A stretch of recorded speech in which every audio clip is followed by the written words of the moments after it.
Voici ce que tu dois comprendre sur les hommes. Il veut se sentir désiré, nécessaire et utile. Pour cela, donne-le une place précise dans ta vie. Cela leur permettra de se sentir connecté à toi et de s'ouvrir à toi. Maintenant, voyons cela un peu plus en détail. Le mouvement des droits des femmes a apporté de nombreux bienfaits. Mais pour comprendre les conflits entre les hommes et les femmes, il faut remonter à des années 60 et examiner les relations à cette époque. En vérité, c'était choquant.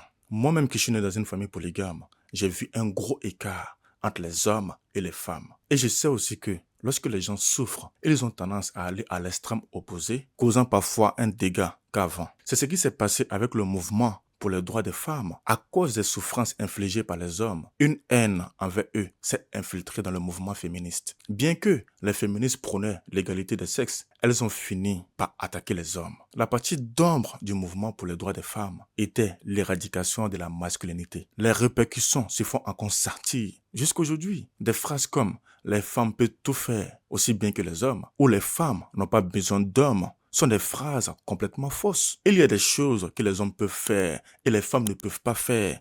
Et c'est vice-versa. Ce n'est pas une question de supériorité, mais de différence complémentaire. Je sais que cela peut faire peur, car cela signifie que nous vivons dans une société interdépendante. Et dans notre ère, la dépendance peut sembler effrayante, mais c'est la réalité. Les hommes dépendent des femmes, tout comme les femmes dépendent des hommes. Si tu penses que les sexes sont identiques et que les femmes peuvent tout faire comme les hommes, alors ma chérie, tu te mets en difficulté. Les femmes ont souvent tendance à voir les hommes comme des narcissiques indépendants. Mais ce n'est pas le cas. Les hommes ont besoin de relations et d'un sexe social, tout comme les femmes. Et lorsqu'ils sont dans un sexe social, ils prospèrent de manière symbiotique. Les hommes ont besoin de se sentir utiles, nécessaires et recherchés. C'est l'essence même de leur estime de soi. Ils aiment assumer des responsabilités, car cela renforce leur confiance en eux-mêmes. Les hommes définissent leurs valeurs en fonction de ce qu'ils peuvent apporter aux autres. Aujourd'hui, les messages que les femmes envoient aux hommes est souvent mal interprété. Elles perçoivent un homme qui leur ouvre la porte de la voiture comme une atteinte à leur indépendance. Elles considèrent le leadership masculin avec le contrôle. Et par conséquent, au lieu de faire de la place à un homme, elles lui rappellent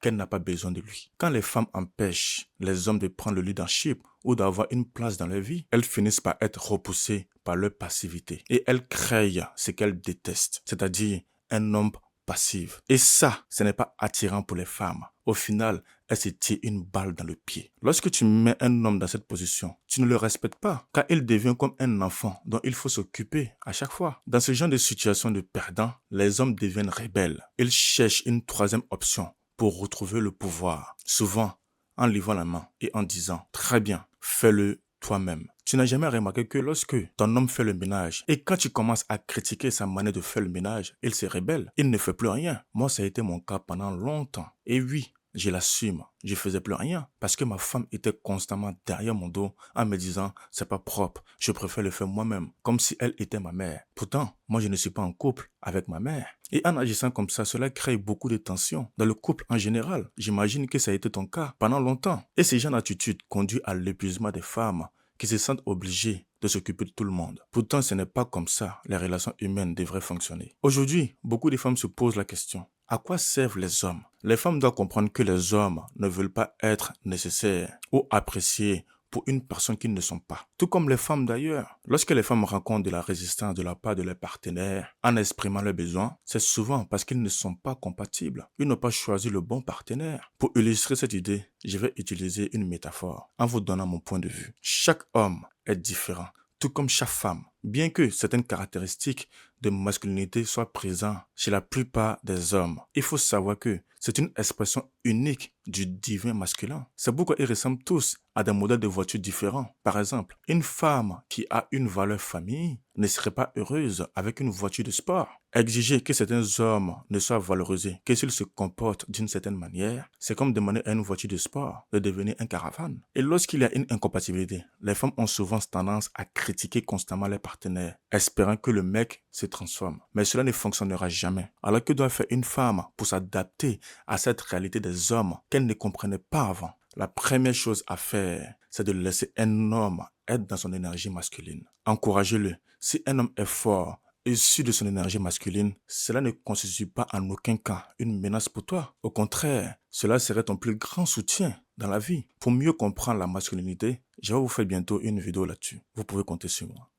La deuxième chose à faire, c'est de laisser la place pour un homme dans ta vie. Un homme doit trouver sa place, un but, un rôle où il est nécessaire. Cela ne veut pas dire le diriger, mais lui ouvrir un espace pour qu'il puisse entrer et s'approprier cette position dans ta vie. Par exemple, le laisser vous ouvrir les portes lorsque vous êtes au resto. Ouvrir les bocaux difficiles. Vous protéger. Résoudre vos problèmes. Mettre sa veste sur toi si tu as froid. Le laisser payer le ticket pour le cinéma. Définissez ensemble la différence entre son rôle et le vôtre au sein du foyer. Les tribus indigènes avaient compris le rôle de chaque genre. En encourageant les hommes à être eux-mêmes et en leur donnant une place précise dans votre vie, vous pouvez construire une relation plus harmonieuse et respectueuse. Ce que je vais vous dire maintenant peut être une petite gifle pour certaines femmes, mais ne le prenez pas au premier degré. Au contraire, accueillez-la, acceptez-la, cela va vous aider à voir plus clair. Si tu as l'habitude de dire des choses comme « je n'ai besoin de personne », je suis une femme indépendante. Tu construis un mur